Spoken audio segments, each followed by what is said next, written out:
नाज़रीन, ये अफ़सोसनाक ख़बर असां शेयर कंदा हलूं त भिटाई नगर वासी कपिल कुमार ऐं अमृत कुमार महबूब न्यूज़ जी हेड ऑफिस पहुची घर मथां हमलो कंदड़ बास जी ज़्यादती ऐं पुलिस जे ज़ुल्म ख़िलाफ़ एहतजाज कंदे त ऑफिस जो मुतालबो कियो आहे।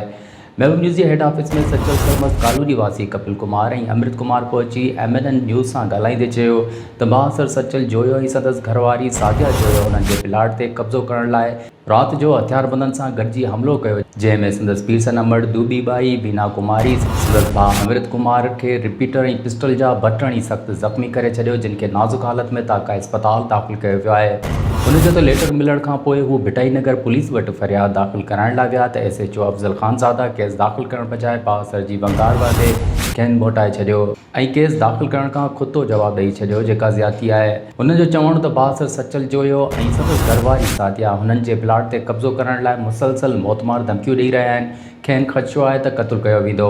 उन्हनि DIG हैदराबाद SSP हैदराबाद खां मुतालबो कयो त मामले जो नोटिस वठी धमकियूं ॾींदड़ बासर ख़िलाफ़ कार्रवाई करे खेनि तहफ़्फ़ुज़ फ़राहम कयो वञे।